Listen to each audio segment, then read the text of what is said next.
mentor, and how did they help you? Well, I've had lots of them over the years. Because you grow. You can't just... The one mentor you had when you started, their goals and your goals might have been matched at that point, but then you get other things. Your life goes in a different direction. So through the years, you'll have many mentors. Do you have one specific one that you think it was the most vital towards your success? Yeah, it was an old broker of mine. And he just pushed you and pushed you and pushed you and pushed you to get where you're going. He would slam your goals on your desk every day and be like, you hit it? Did you hit it? Did you hit it? Did you hit it? And structure. He taught me structure. Because if you don't have structure in this business, everything will run away from you. Even though you feel like, oh, I got the world, it's all great. That's where you see the agent that went up and then went down and went up and went down. It's because there was no structure. Every time there was too much on the plate, little balls started dropping off. The second year, more balls started dropping off. Third year, it collapses. And you just can't pick up the pieces fast enough. Structure is very important. How do you balance work and life? I don't. I'm on vacation and I'm taking calls and writing deals. You don't. I try. This year is a lot better than the years previous.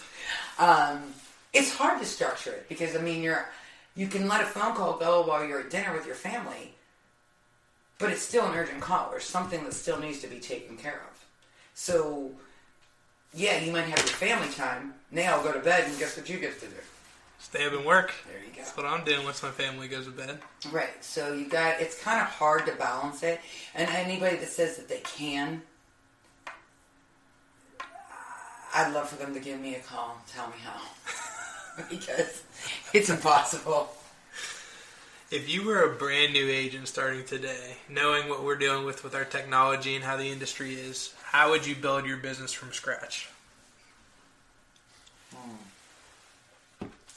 Whoa, that's hard.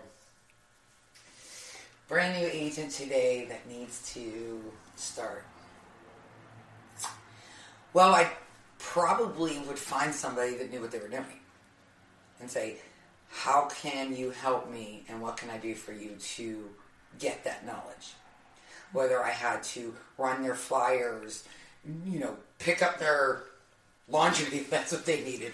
As long as they were going to give me knowledge on how to obtain clients and where to go and how to manage it, that's who I'd probably attach myself to. I'd find a good brokerage. A lot of people start out and say, I'm going to start here because they paid for my license. If you don't have a good company behind you and a good broker that will help you grow,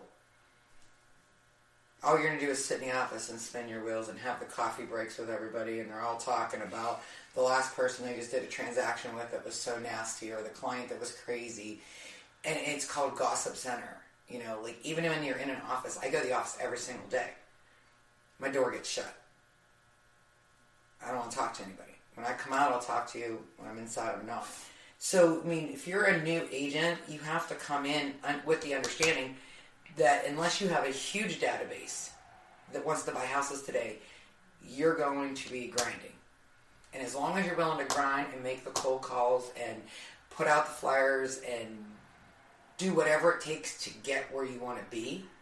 And if you're a new agent, you set a goal, I'm going to make $500,000 this year, well, you're going to be one of those statistics and you're going to be out. You got to set realistic goals. And you got to find where do you want to work. My business is everywhere. I go from Butler to Washington, from Murraysville to Beaver. I have a big area. I've been doing that area for so long that people can call me up and tell me what street they're on, and I know exactly what town they're in. Some agents want to just focus on a small area, which I think is kind of crazy, because until you have a name, you really don't want to focus on that. But 30, 40-mile radius. You can farm a certain area, you can work a certain area, but if a lead comes in and it's 30 minutes away, you're new. Go sell them. And the biggest thing I can tell agents is, people say all the time, why'd you go show that $35,000 house? That $35,000 house turned into 19 clients, and He bought rental properties, and he bought flips, and he bought his own single family. You never know who the person is or how much money they have to spend. So don't treat anybody differently. I don't care if they're buying $1 million or they're buying $35,000. That's one of the things that I've always done. I've treated everybody with the same level of respect no matter what it is. Because just because somebody doesn't have as much money to spend doesn't mean that they should be treated any different. And people remember that about me. So based on what you said when you started that, it sounds like you might join a team if you were starting today from scratch. Probably. Okay. Well, that's some great insight there. What does retirement look like for Gina? 5 years. Really? You have a 5-year plan? It's 5 years. You going to be on a beach somewhere? Or? I will. I'm going to own a tiki bar. And I'm going to sit there and sling drinks to everybody that's happy. Every day because they're on vacation. I like it. Now, does your business still survive back here, or do you think it'll be completely closed up? I'm not sure. I mean, the 5-year plan is to have the team big enough to where they can take over and to just write off my name. And then other days I sit there and go, when I'm done, 3 or 4 years, I'll just sling out referral fees, and then it'll dry up and it'll be over. I'm not sure yet. I don't know. Do you think it's a potential to sell your book of business? I think there is a potential, but I don't think that there's agents that can afford Yeah, I could see that.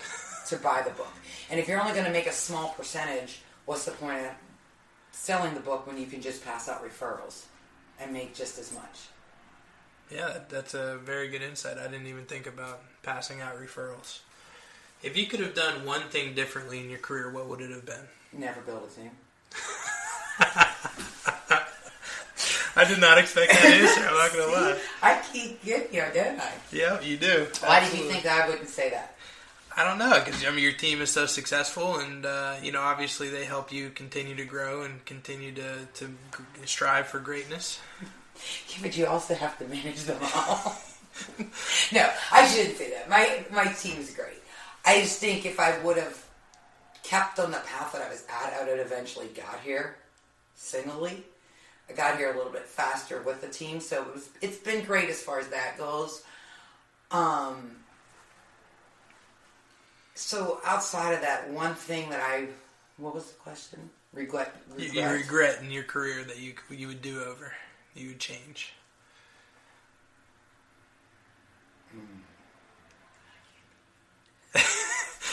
Okay, so we're going to bypass that one. One thing I would do in my career that I regret. Well, I still regret it to this day every time I do this. Like, every time I lay back just a little bit and give in, like what we were talking about with listings, I'd rather turn you down than let you down. Sometimes I'll meet somebody that's really, really, really nice, and they need help, they need whatever, and I'm like, let me just try it their way, and then it just turns into a nightmare. So, the thing I regret in my business is when I let